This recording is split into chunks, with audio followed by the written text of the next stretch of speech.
Picture a morning in Galilee, not in a palace, but in a small farming village. The sun is up, the fields are waiting, and everyone is thinking about the same three things you and I think about today. What work is available, what prices are doing, and what bills are due. Only the bills back then had names like tribute, tithes, and temple tax, and they could pull your whole year off track. When we ask, how did the economy work in the time of Jesus? We're really asking a finance question. Who controlled the flows of money, food, and land, and what incentives shape people's choices? Because incentives don't require spreadsheets to be real. They just need pressure. Start with the big picture. Judea and Galilee in the first century sat inside the Roman world, which meant Rome expected revenue and stability. Local rulers and elites, like the Herodian dynasty and regional administrators, had their own incentive. Keep order, keep favor with Rome, and keep their projects funded. And ordinary households? Their incentive was simple. Survive the year, avoid losing land, and keep the family fed. Now zooming closer. Most people were tied to agriculture in one way or another. Grain, olives, vineyards, fishing. But here's the finance twist. More and more obligations were being expressed in money, not only in crops. Coins mattered, markets mattered, and timing mattered. If a payment is due in coin and your income arrives after harvest, what happens in the hungry months before harvest? You borrow, and borrowing changes everything. Ever had a bill show up before payday and felt your stomach drop? Same. Coins were the language of the wider empire. A silver denarius shows up in the gospel world as a familiar unit of payment, and many historians discuss it as a useful benchmark for a day's wage, even while noting that real wages could vary by place and season. The point isn't a perfect conversion rate. It's the feeling, one day of work, one coin, and that coin has to stretch across real life. And then we meet the tax collectors, because of course we do. Taxes weren't just one thing. People faced layers. Obligations tied to Roman rule, obligations tied to local rulers, and religious dues connected to the temple system. A common example discussed in scholarship is the half-shekel temple tax for the upkeep of the Jerusalem temple, associated with adult Jewish males and mentioned in the New Testament tradition. Here's where it gets surprisingly practical. A large institution that runs on offerings and taxes has a finance problem. It needs good money people trust. That's one reason the temple tax is often linked in historical discussions with specific high silver coinage like the Tyrian shekel tradition during the Second Temple period. In other words, the temple wasn't only a religious center. It was also a major financial hub that cared about standard value. Now, add politics and construction. Herod the Great and his successors were famous for huge building projects, cities, fortresses, a harbor, and the temple renovation. Big projects can create jobs, but they also require funding, and historians connect that funding to heavy taxation and royal revenue systems. The incentive is almost modern. Spend big to secure legitimacy and loyalty, but you still need cash flow to pay for it. So by the time we step into the stories about Jesus, the economy isn't a quiet backdrop. It's a tightrope. A rural household is balancing seasonal income, coin-based obligations, and the risk of debt. A ruler is balancing public works and political survival. A temple is balancing sacred duty and monetary credibility.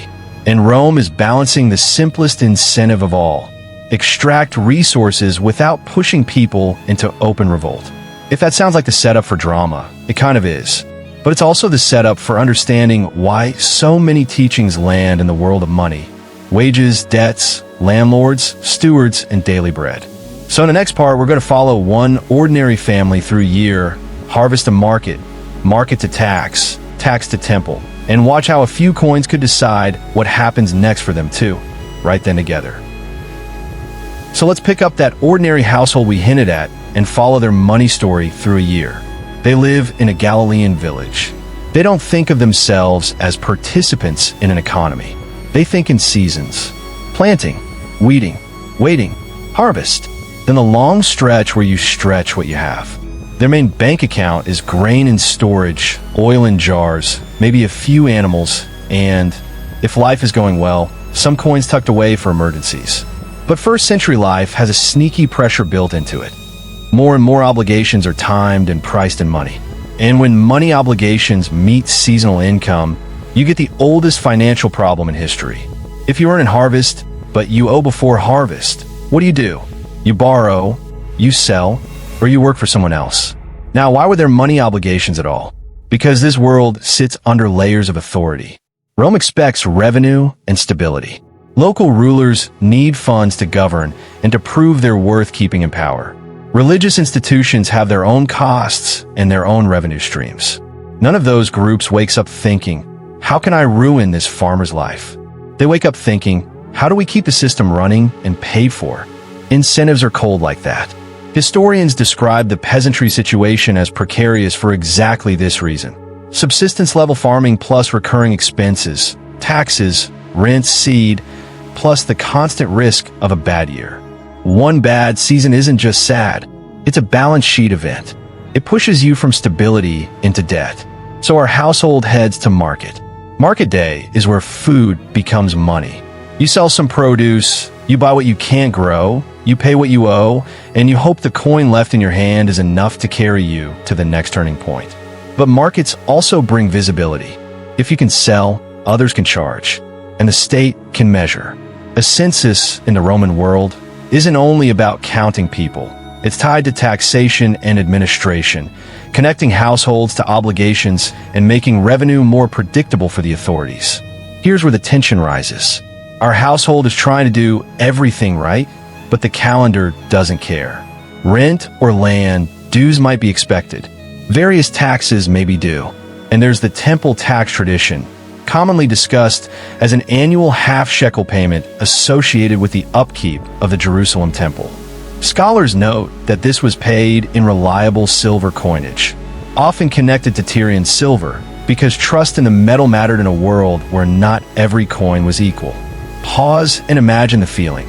You're holding your year in your hands, literal grain and oil turned into coin, and now you have to choose what gets paid first. Do you pay the toll at the road crossing so you can keep trading? Do you pay the landowner so you're not pushed out?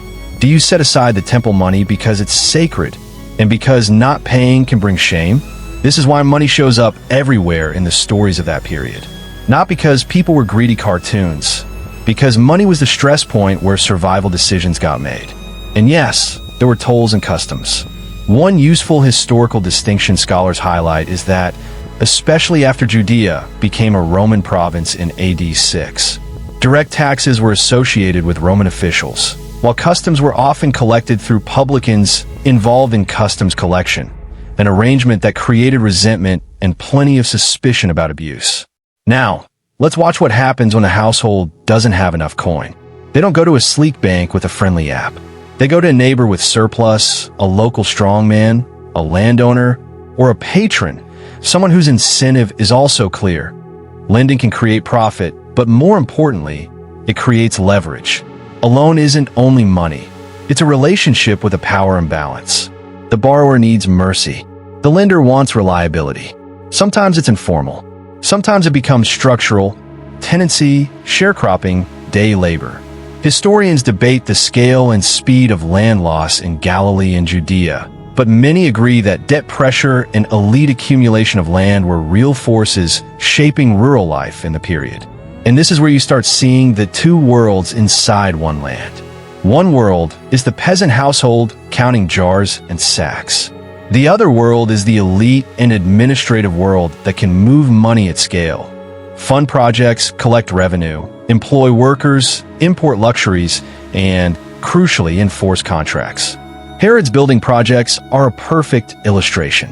Whatever you think of Herod personally, massive construction takes money, organization, and labor. It can create jobs and stimulate local demand, but it also requires revenue streams. Taxes and duties are frequently discussed as part of how rulers finance these ambitions. The stakes rise because households at the bottom feel these pressures first. So imagine our household hears there's work on a construction site or in a wealthy estate's harvest. That's cash income. Cash is oxygen when bills are in coin. And that brings us to one of the clearest windows into the period's financial thinking: day labor. A denarius is widely treated in discussions of the Gospels as a familiar reference point for a laborer's daily pay, though historians still debate details like purchasing power across regions and time. The point is the budgeting reality. It's enough for today, not wealth forever. Now let's slip into a single scene, just one day. That tells you how the whole system works. It's early morning. A father leaves the village and stands with other workers near a place where landowners hire hands. He's not there for pride. He's there for predictability. If he gets hired, he can cover a toll or a tax installment. Maybe he can buy salt, repair a tool, or keep a lender calm. If he doesn't get hired, the household doesn't just lose money. They lose time. And time is the one asset you can't store for later. When he does get hired, the wage isn't only payment. It's a stabilizer. It's a bridge between harvest cycles. It's also a reminder that someone else owns the land and controls the opportunity. Meanwhile, back home, the household makes another calculation. What can we sell without risking next season? Sell too much seed and you're borrowing your future. Sell too much oil and you're trading nutrition for coin. Keep too much and you can't pay what's due. This is finance at its most human, risk management under pressure. Now add one more layer that people often forget. Not everyone is farming. Fishing matters too, especially around the Sea of Galilee. Scholars who study the Galilean fishing economy emphasize that it was embedded in social and political structures. Licenses, control of processing and distribution, and the way elites could take a cut through regulation or access.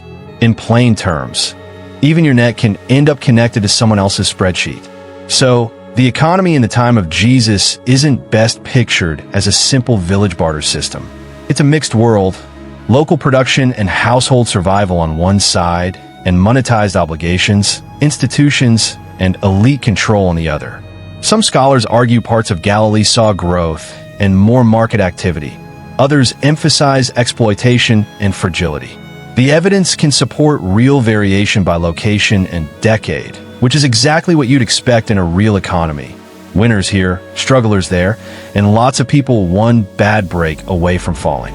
And that's the thread that ties the story together. Rising stakes. At first, it's just work the land. Then it becomes work the land and pay in coin. Then it becomes work the land, pay in coin, and manage debt. Then it becomes manage debt while the powerful build, collect, and enforce. You can feel why people would listen closely to anyone talking about debts forgiven, daily bread, fairness in wages, and wealth that doesn't last. In a world like that, good news isn't abstract. It's the sound of pressure easing. And if you want the most relatable takeaway, it's this. Their economy ran on the same emotional math we live with now. Uncertain income, fixed obligations, a few powerful gatekeepers. The constant question of what happens if something goes wrong. Different technology, same human budget anxiety. As we close this out, take a breath and zoom out with me. When people imagine the time of Jesus, they often picture quiet hills, dusty roads, and simple village life. And yes, that's part of the picture. But now you can also see the other layer running underneath it all. An economy that had real structure, real incentives, and real pressure points. You had households trying to survive on seasonal income, where a bad harvest didn't just mean less food, it meant less leverage. You had local elites and landowners who could turn surplus into power, because surplus gives you choices. You had rulers who needed cash flow to keep projects going and keep Rome satisfied. You had institutions that needed reliable money and predictable revenue. And you had ordinary people stuck at the intersection of all of it, doing what humans always do when the numbers don't quite work. They improvise, they borrow, they hustle, and they pray they don't fall behind. And here's what makes it feel so surprisingly modern. The biggest financial stress wasn't luxury or greed. It was timing. If your income comes in waves, but your obligations arrive on a schedule, you spend your life trying to build bridges between those moments. Some bridges are healthy, like extra work or trading. Some bridges are costly, like debt. And once debt enters, it can quietly rewrite your future. It can take a household that's fine and turn it into a household that's one missed payment away from losing land, status, or stability. That's why the money language in those stories hits so hard. wages, debts, landlords, stewards, daily bread. These weren't random illustrations. This was the air people breathed. If you've ever stared at your phone calculating how to split one amount into 5 needs, you understand more of that world than you think. The technology is different. The emotions are almost identical. Now let's talk about something that often gets missed. When a society runs on layered payments, money stops being only money. It becomes a moral question, because every payment forces a choice. If you have 1 coin left, what do you do with it? Do you pay what's required and risk your family's dinner? Do you feed your family and risk penalties or shame? Do you borrow again and push the problem forward, hoping next month is kinder? This is where the stakes rise from economics into identity. People weren't only asking, can I afford it? They were asking, what kind of person am I if I can't? And that brings us to a line I'm going to say plainly because it's the kind of thing that makes people sit up straight. Here's the controversial part. In the time of Jesus, faith and finance weren't 2 separate worlds, and anyone who tries to separate them completely is giving you a comforting fairy tale. Not because spirituality is fake, and not because money is evil, but because institutions, households, and power were braided together. The same hands that held prayer also held coin. The same city that represented holiness also managed revenue. The same routes that carried pilgrims also carried commerce. In real life, it was messy, complicated, and intensely human. And if that statement makes you squirm a little, that's okay. It should, because it forces us to face something we usually avoid. Every economy teaches a theology of worth. It tells you who matters, what counts, and what happens when you don't measure up. That's why this story still has energy today, even if you're not religious, even if you're just here for history, even if you only clicked because you like finance. Because this isn't only about back then. It's about how systems shape people, how pressure changes decision-making, how a few powerful incentives can steer millions of ordinary lives. So what do we do with it? We don't have to romanticize the past, and we don't have to dunk on it either. We can just learn from it. We can see how layered obligations can squeeze the most vulnerable. We can see how debt isn't merely a personal issue. It's often a structural outcome. We can see how economic growth can exist alongside economic fragility, depending on where you stand in the system. And maybe we can become a little more honest about our own lives. Because even now, money isn't just math. It's dignity. It's freedom. It's stress. It's how we measure safety.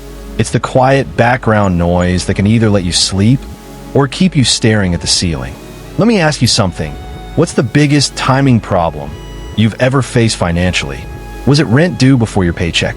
School fees arriving at the worst possible moment? A sudden emergency that forced you to borrow? That feeling of doing everything right, working hard, and still having the numbers refuse to cooperate? If any of that sounds familiar, I want you to drop in the comments. Not your private details, just the situation, the lesson, and what you wish you knew earlier. I read the comments, and I'll reply to as many as I can, because these stories matter. Also, you'd be surprised how many people feel alone in their money stress until they see someone else name it out loud. Your comment might be the thing that makes another person breathe and say, okay, it's not just me.